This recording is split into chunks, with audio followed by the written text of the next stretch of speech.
बैठक में। कांग्रेस की महासचिव और प्रदेश अध्यक्षों की बैठक जारी, सोनिया, राहुल और प्रियंका गांधी सहित कई नेता मौजूद। भारतीय कोरोना वैक्सीन को लेकर अमेरिका का दोहरा रवैया, कोवैक्सीन लगाने वाले को नहीं मिलेगी एंट्री।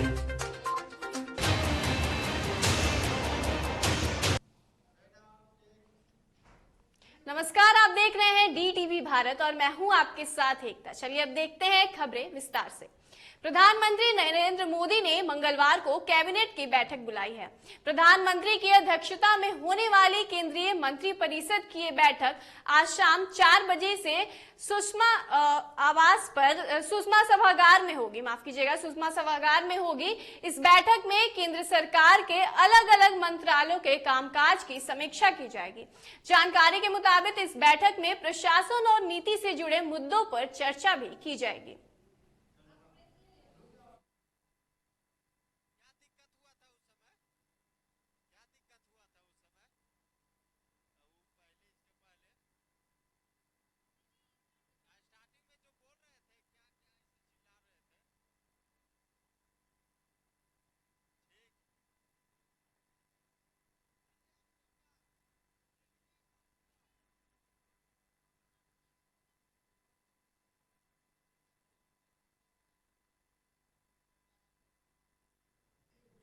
कांग्रेस पार्टी के महासचिवों और प्रदेश कांग्रेस कमेटी के अध्यक्षों की बैठक जारी है।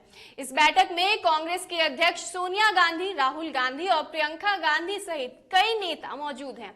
ये बैठक सदस्यता अभियान, महंगाई के मुद्दे पर शुरू होने वाले जन जागरण अभियान और अगले साल होने वाले विधानसभा चुनावों की तैयारी पर चर्चा के लिए बुलाई गई है।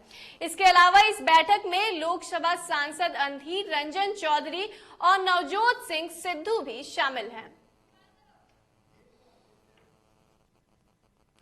कांग्रेस प्रदेश की ये महासचिव और प्रदेश कांग्रेस की अध्यक्षता में ये बैठक चल रही है। आपको बता दें कि इस बैठक में कांग्रेस की अध्यक्ष सोनिया गांधी, राहुल गांधी और प्रियंका गांधी सहित कई नेता इस बैठक में मौजूद हैं। और आपको बता दें कि ये बैठक सदस्यता अभियान और महंगाई के मुद्दे पर शुरू होने वाले जन जागरण अभियान और अगले साल होने वाले विधानसभा चुनावों की तैयारी पर चर्चा के लिए ये बैठक बुलाई गई है।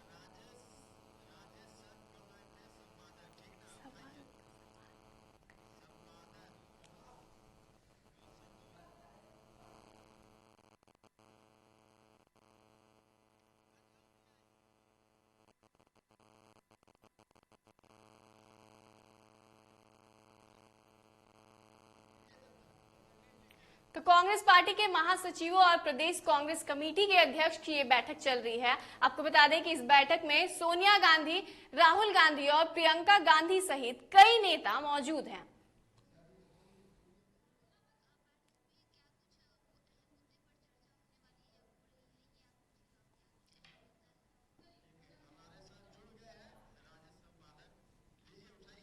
चलिए, इस खबर पर ज्यादा जानकारी के लिए हमारे संपादक राजेश जी जुड़ चुके हैं। तो राजेश जी, हम आपसे जानना चाहेंगे कि इस बैठक में क्या कुछ अहम मुद्दे पर जो चर्चा है वो सामने आ सकती है। एक तो आपको बता दें कि जिस तरह से कांग्रेस हाल के दिनों में हमलावर हुई है, राहुल गांधी ने खुद कमान संभाल रखा है और सोनिया गांधी ने खुद कमान संभाला है और इसका असर भी देखने को मिला है। आपने देखा पिछले दिनों कन्हैया की एंट्री हुई और कन्हैया के एंट्री के बाद खासकर बिहार की सियासत में उबाल आया है। रह गया सवाल जो आज के मुद्दे की है, तो अहम जो मुद्दा है वो है उत्तर प्रदेश का चुनाव, पंजाब का चुनाव और जो 5 स्टेट में चुनाव हो रहे हैं उन पर बातें होंगी, उन पर विचार किया जाएगा कि कांग्रेस आगे आने वाले दिनों में इन 5 स्टेट में जहां चुनाव हो रहे हैं वहां कैसे बेहतर रिजल्ट ला सके। खासकर पंजाब को लेकर भी फोकस है और उत्तर प्रदेश को लेकर भी फोकस है। प्रियंका गांधी ने खुद उत्तर प्रदेश में मोर्चा संभाला है। पंजाब की स्थिति को देखकर, वर्तमान राजनीतिक हालात को देखकर कांग्रेस थोड़ी सी चिंतित है क्योंकि वो सत्ता में है पंजाब में कांग्रेस। अगर वहां पे जरा सा भी नुकसान होता है तो पार्टी को सत्ता से नीचे आना होगा। सोनिया गांधी ने खुद मोर्चा संभाला है और तमाम वहां के जो लीडर हैं, जो कार्यकारिणी, जो वरिष्ठ लीडर हैं, वो सभी लोग बैठे हैं और इन तमाम मसले पर चर्चा हो रही है और ये मैराथन बैठक है। कहा यह भी जा रहा है कि पंजाब को लेकर एक बड़ा फैसला हो सकता है, उत्तर प्रदेश को लेकर भी बड़ा फैसला हो सकता है। उत्तर प्रदेश पर भी फोकस है। दरअसल उत्तर प्रदेश को लेकर खुद जिस तरह से प्रियंका गांधी ने पिछले लखीमपुर खीरी का मामला हो, किसान का मामला हो, महंगाई का मुद्दा हो, इन तमाम मुद्दों पर मुखर रही हैं, उसको लेकर भी बातें होंगी और एक फीडबैक लिया जा रहा है और इस फीडबैक के जरिए आगे आने वाले दिनों में कांग्रेस कैसे मूव करेगी इन तमाम 5 स्टेट में, उस पर भी बातें होंगी। एक खबर ये भी है अंदर खाने की, वो ये है कि जो बिहार में महागठबंधन का जो स्वरूप था उस पर भी विचार हो सकता है, क्योंकि आरजेडी ने सिरे से कांग्रेस के अस्तित्व को नकारा है और दोनों सीट कुशेश्वर स्थान और तारापुर में, जो कि कुशेश्वर स्थान कांग्रेस की परंपरागत सीट रही है, वहां भी आरजेडी के उम्मीदवार को उन्होंने दिया और उसके बाद महागठबंधन की जो स्थिति बनी हुई थी, एक कहा जा रहा था कि अटूट गठबंधन है, वो पूरी तरह से गठबंधन टूटता हुआ नजर आया है। तो ये भी एक अहम मुद्दा होगा, इस पर भी बातें होंगी।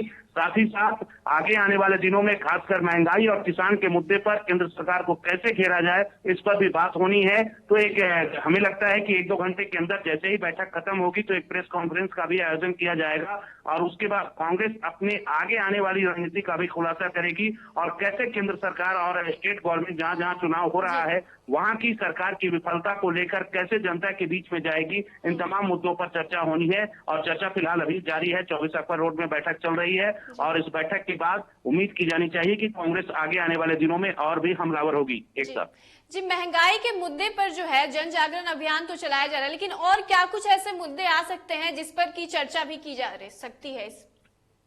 एक महंगाई तो है, इसके अलावा बात कर ले किसान का जो मुद्दा है, किसान के मुद्दे पर भी कांग्रेस लगातार इस पर मंथन कर रही है, विचार कर रही है कि कैसे किसान के मुद्दे पर सरकार को घेरा जाए, क्योंकि हाल के दिनों में आपने देखा है तकरीबन 1 साल से ज्यादा का वक्त हो गया है किसान कंटिन्यू बैठे हुए हैं धरना पर। तो कांग्रेस के लिए एक मुफीद मुद्दा है, लेकिन इस मुद्दे को कैसे जन जन तक पहुंचाए या कहें कांग्रेस कैसे उसको लीड करे, ये एक बड़ा प्रश्न है। कांग्रेस अभी तक उसको लीड नहीं कर पाई है, जो बेनिफिट लेना चाहिए था वो नहीं ले पाई। आपको याद दिलाते हैं कि जिस वक्त अन्ना हजारे और बाबा रामदेव जैसे लोग जो कांग्रेस उसमें सत्ता में मनमोहन सिंह थे, कांग्रेस की सरकार थी, यूपीए गवर्नमेंट थी और किस तरह से महंगाई, काला धन जैसे मुद्दों पर, भ्रष्टाचार के मुद्दों पर अन्ना हजारे और बाबा रामदेव के आंदोलन को हाईटेक भारतीय जनता पार्टी ने किया, तो वो यहाँ पर आक्रामकता कांग्रेस के अंदर नहीं दिख रही है, जबकि स्थिति बेहतर है कांग्रेस के लिए, लेकिन जो करना चाहिए, जो नेतृत्व का जो अभाव दिख रहा है, लीड लेने का जो अभाव दिख रहा है,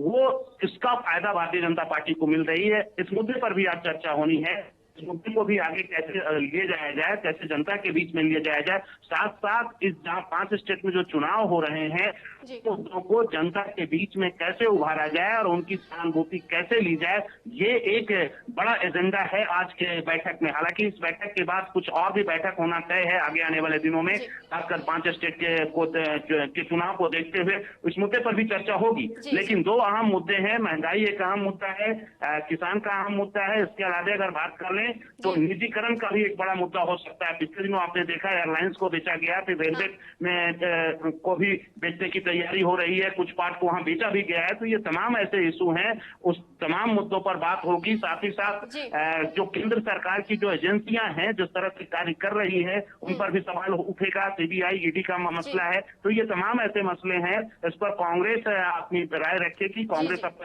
सोनिया गांधी के नेतृत्व में बैठ रही है और तमाम जो नेता हैं उनसे राय लिया जा रहा है। बहुत बहुत शुक्रिया राजेश जी इस तमाम जानकारी के लिए। तो कांग्रेस के महासचिवों की ये आज बैठक की जा रही है सोनिया गांधी सहित, जिसमें कई नेता जो है वो मौजूद होने वाले हैं।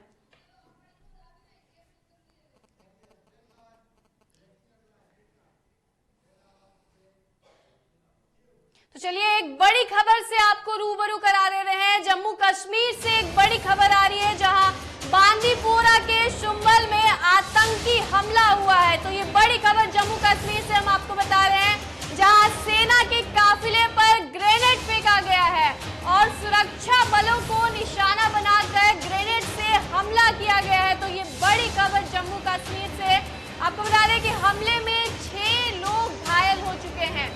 तो ये जम्मू कश्मीर से बड़ी खबर आ रही है, जिस हमले में 6 लोग घायल हो गए हैं और जम्मू कश्मीर के बांदीपोरा के सुंबल इलाके से ये खबर आ रही है, जहां सुरक्षा बलों को निशाना बनाकर ग्रेनेड से हमला किया गया है। जैसा कि आप तस्वीरों में भी देख सकते हैं कि किस तरह सुरक्षा बलों को निशाना बनाकर ग्रेनेड से हमला किया गया है।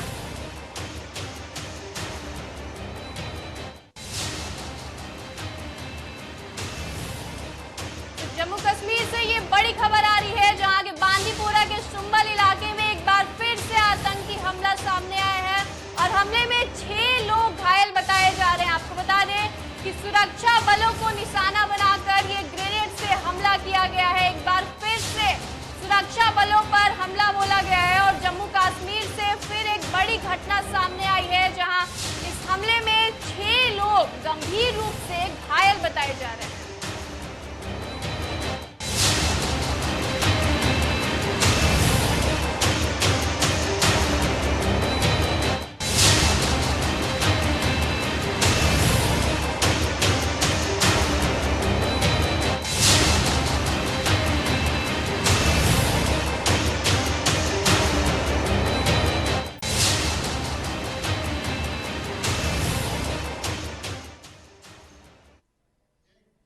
तो चलिए रुक करते हैं अगली खबरों की ओर, जो अमेरिका में अपने यहां आने वाले दूसरे देशों के लोगों के लिए नए नियम जारी किए गए हैं।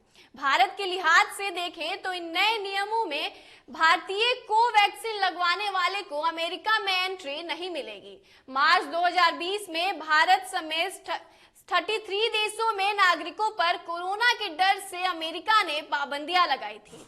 नए नियम के तहत वैक्सीन के दोनों डोज लिए अमेरिकी यात्रियों को 3 दिन पहले की नेगेटिव जांच रिपोर्ट दिखानी होगी। वैक्सीन ना लगवाने वाले को 24 घंटे पहले की नेगेटिव जांच रिपोर्ट दिखानी होगी। साथ ही यात्रा के लिए विदेशी नागरिकों को दोनों डोज का सर्टिफिकेट दिखाना होगा। सिर्फ विशेष परिस्थितियों में ही इससे छूट दी जाएगी।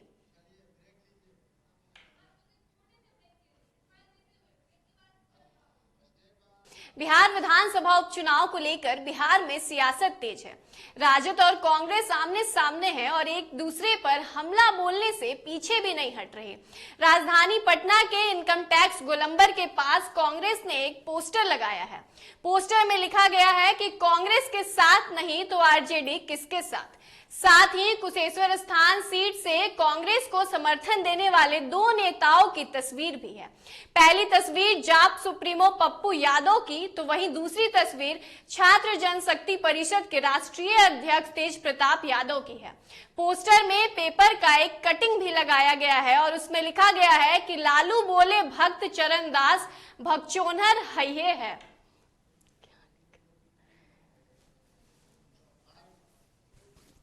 और आरजेडी आमने सामने है और एक दूसरे पर हमला बोलने से पीछे भी नहीं हट रही है। एक और पोस्टर लगाया गया है, एक पोस्टर के जरिए हमला बोला गया है और साफ तौर पे इस पोस्टर पे लिखा गया है कांग्रेस के साथ नहीं तो आरजेडी किसके साथ। साथ ही जो उपचुनाव होने वाले हैं कुशेश्वर स्थान उपचुनाव में कांग्रेस को समर्थन देने वाले नेताओं के नाम भी इस पे हैं। तस्वीर है इस पोस्टर में, उन 2 चेहरों को जगह दी गई है। पहला जाप प्रमुख पप्पू यादव है और वहीं दूसरी ओर छात्र जनशक्ति परिषद के राष्ट्रीय अध्यक्ष तेज प्रताप यादव हैं। साथ ही इस पोस्टर में एक पेपर की कटिंग भी लगाई गई है और उस पे साफ तौर पे लिखा गया है लालू बोले भगचरण दास को भगचोनर हइये है। लालू प्रसाद यादव का बयान आया था, उन्होंने कुछ दिनों पहले ही यह बयान दिया था कि भगचरण दास नहीं वो भगचोनर दास हैं। उसको लेकर के कांग्रेस लगातार कह रही है कि दलितों का अपमान हुआ है और इस पोस्टर में भी यह लिखा गया है कि दलित अपमान का बदला लेगा कुशेश्वर स्थान। और ये पोस्टर सिद्धार्थ क्षत्रिय के द्वारा लगाई गई है, जो कि पूर्व सचिव बिहार प्रदेश कांग्रेस के हैं। साथ ही इस पोस्टर में भक्त चरण दास भी हैं, जो कि बिहार प्रदेश कांग्रेस प्रभारी हैं और पूर्व केंद्रीय मंत्री भी हैं, और तमाम जो कांग्रेस के नेता हैं उनकी तस्वीर इस पोस्टर में लिखी गई है। तो इस पोस्टर के जरिए कांग्रेस ने एक बार फिर से आरजेडी पे हमला बोला है। अब तक बयानबाजी हो रही थी, लेकिन अब पोस्टर वॉर हो रहा है और साफ तौर पे पोस्टर में जो कुशेश्वर स्थान से 2 चेहरों का दिखाया गया है कि इन्होंने समर्थन दिया है तेज प्रताप यादव और जाप सुप्रीमो पप्पू यादव। सहयोगी धीरेन्द्र के साथ निषेध ठाकुर, DTV भारत, पटना। लखीसराय में लोक जनशक्ति पार्टी रामविलास के राष्ट्रीय अध्यक्ष चिराग पासवान ने DTV भारत से खास बातचीत की है। चिराग ने दावा किया है कि तारापुर और कुशेश्वर स्थान में होने वाले उपचुनाव में जेडीयू की हार होने वाली है और चुनाव परिणाम के बाद नीतीश कुमार की सरकार गिरनी तय है। बिल्कुल आएगा। जैसे ही जनता दल यूनाइटेड के दोनों प्रत्याशी चुनाव हारेंगे, बिहार में नीतीश सरकार का गिरना तय है। और जो मैं बार बार बोलता रहा हूं कि मध्यावधि चुनाव होंगे बिहार में, ये भी आप लिख कर ले लीजिए कि जैसे ही जनता दल यूनाइटेड के 2 तारीख को परिणाम आते हैं और इनके दोनों प्रत्याशी चुनाव हारते हैं, उसके बाद अगली बड़ी खबर ये होगी कि नीतीश सरकार गिरी और नीतीश सरकार का गिरना तय है। चिराग पासवान का आगे क्या रणनीति क्या होगा? भाई आगे की रणनीति जनता के बीच रहकर जनता के लिए काम करना, बिहार फर्स्ट बिहारी फर्स्ट को धरातल पर उतारना। आशीर्वाद यात्रा के माध्यम से मैंने ये कार्य किया ही है। अभी भी कई और इसी तरीके के कार्यक्रम है। पद यात्रा का मैंने जिक्र किया था, जो हम लोग को अभी इसी महीने में ही शुरू करना था, पर चुनाव की वजह से हम लोग उसको नहीं कर पाए। वो करना है। अंतोगत्वा बस जनता के बीच रहकर बिहार फर्स्ट बिहारी फर्स्ट को लागू करवाना। सर, अंतिम एक सवाल यह है कि उपचुनाव के बाद क्या चिराग पासवान किसी बड़े दल से या तेजस्वी यादव से अपना गठबंधन करेंगे? ऐसा राजनीतिक गलियारे में चर्चा भी है। भाई अभी गठबंधन करने की जरूरत ही नहीं है ना। जब चुनाव होंगे, जब मध्यावधि चुनाव होंगे, उस वक्त देखिए गठबंधन का स्वरूप वैसे भी एक जनरल प्रैक्टिस रहा है कि चुनाव के आसपास ही गठबंधन का स्वरूप तय होता है। तो जब भी बिहार में चुनाव होंगे, उससे पहले गठबंधन की जानकारी जरूर आपको दी जाएगी। आरा के भोजपुर के 2 प्रखंडों में मतगणना जारी है। चारपोखरी और बिहिया प्रखंड में मतगणना जारी है और इस दौरान सुरक्षा का पुख्ता इंतजाम भी किया गया है।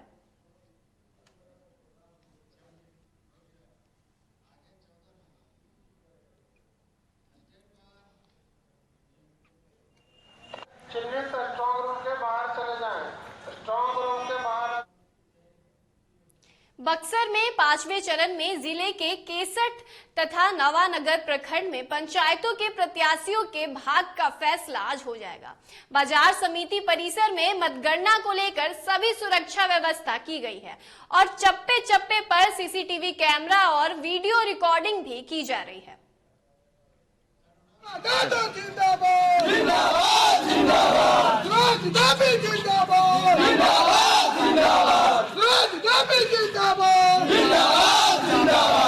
कई लोग अनुमान लगा रहे थे कुछ और हुआ कुछ। क्या किसकी जीत मान? अरे जानता तो बोल रही थी, तो कोई पैसा लेके न्यूज चला रहा था, तो उसको क्या मकसद है?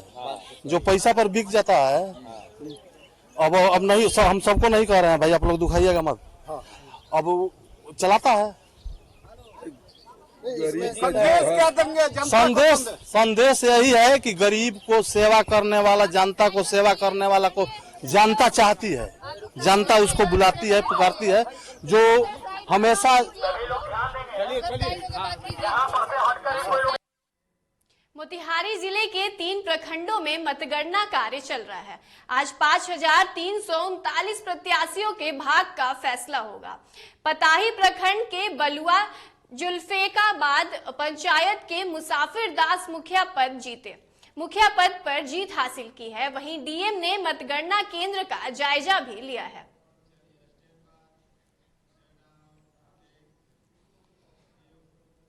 हाजीपुर में बेखौफ अपराधियों ने 48 घंटे में स्वर्णकारों के साथ दूसरी वारदात को अंजाम दिया है।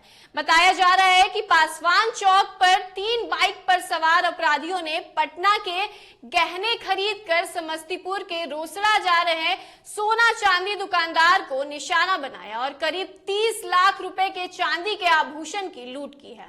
घटना औद्योगिक थाना क्षेत्र की है, जहां सोमवार की शाम रोसड़ा के स्वर्ण व्यवसायी पटना से चांदी और चांदी के आभूषण लेकर कार से रोसड़ा लौट रहे थे। तभी बाइक सवार अपराधियों ने गाड़ी को रोककर घटना को अंजाम दिया और साथ ही गाड़ी में तोड़फोड़ भी की। वहीं लगातार हो रहे लूट की वारदात से वैशाली पुलिस पर भी कई सवाल खड़े होने लगे हैं। रोसड़ा का व्यापारी है, पटना से आ रहे थे, बकरने से चांदी खरीद कर ले गए थे, अपने परिवार के साथ जा रहे थे रोसड़ा। पासवान चौक के थोड़ा सा पहले इसमें हाईवे पर बता रहे हैं कि मेरी गाड़ी का शीशा तोड़ करके 2 अपराध करने बाइक से आते हैं और इनके गाड़ी में जो चांदी का जेवर वगैरह था, चांदी का निकाल कर लेकर भाग गया। कितने ज्वेलरी बता रहे हैं, कितना किलो बता रहे हैं? तो पुर्जा वगैरह मिला रहे हैं, 28 से ऊपर का कुछ मामला बता रहे हैं। पुर्जा बोले कि पुर्जा मिला करके मैं बताता हूँ। लोग पटना से सामान लेकर आ रहे थे और यहाँ आने के बाद क्या हुआ, ट्रैफिक जाम था। जैसे गाड़ी रोका, पीछे से मोटरसाइकिल आया, शीशा तोड़ कर तुरंत सिस्टर सटाया, सिस्टर सटा कर सामान लेकर भाग गया। 3 गो मोटरसाइकिल था, दोनों पे डबल, तीनों पर 2 आदमी थे। क्या क्या लूट हुई आप लोग से? वही 28 से 30 किलो माल था, उठा के भाग गया। चांदी का माल था। सिवान जिले में बाइक सवार 2 अपराधियों ने एक सीएसपी संचालक से गोली मारकर 30,000 रुपए की लूट ली है। घायल सीएसपी संचालक का सदर अस्पताल में इलाज चल रहा है। ये पूरी घटना नौतन के हसुआ गांव के बदली मोड़ की है, जहां एक प्राइवेट बैंक के सीएसपी संचालक ने बाइक सवार 2 अपराधियों ने घटना को अंजाम देकर हथियार लहराते हुए फरार हो गए। वहीं घटना की सूचना पर पहुंची पुलिस मामले की छानबीन में जुटी हुई है।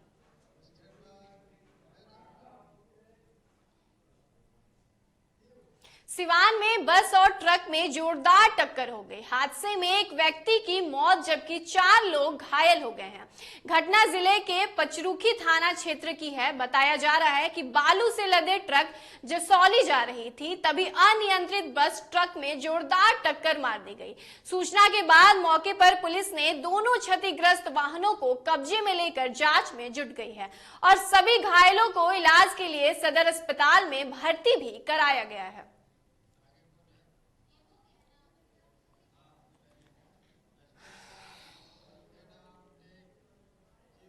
गायघाट थाना अंतर्गत बेनीबाद ओपी क्षेत्र में एक पिता ने 2 बच्चे की हत्या कर खुद भी जीवन लीला समाप्त कर लिया। घटना के बाद गांव में कोहराम मच गया है। आसपास के सभी लोग घटना के बाद हतप्रभ हैं। जानकारी के मुताबिक पत्नी से विवाद होने के बाद घटना को अंजाम दिया। कयास लगाए जा रहे हैं कि पिता ने 5 साल के बेटे और 8 साल की बेटी का गला दबाकर मार दिया। उसके बाद खुद भी फंदे से लटक कर आत्महत्या कर लिया। बेनियाद ओपी क्षेत्र के बल्हा गांव की बताया जा रहा है। सूचना के बाद बेनीबाद ओपी प्रभारी राजकुमार दल बल के साथ मौके पर पहुंचकर शव को कब्जे में लेकर आगे की प्रक्रिया में जुटी है।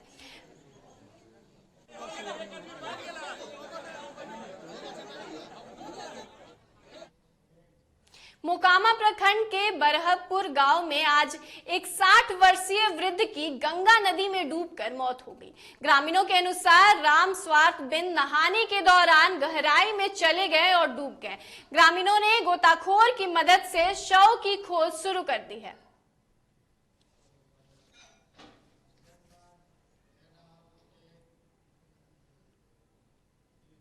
आगरा में एक स्कूल बस दुर्घटनाग्रस्त हो गई। स्कूल के बच्चों से भरी वैन को गड्ढे में गिरने से यह हादसा हुआ है। हादसे के बाद चीख पुकार मच गई। साथ ही स्थानीय लोगों ने पुलिस को सूचना भी दी। तत्काल मौके पर फतेहपुर सिकरी पुलिस पहुंची। उसके बाद ग्रामीणों की मदद से रेस्क्यू कर बच्चे को सकुशल बाहर निकाला गया। तो चलिए अभी के इस बुलेटिन में बस इतना ही। मुझे दीजिए इजाजत और आप देखते रहिए DTV भारत। नमस्कार।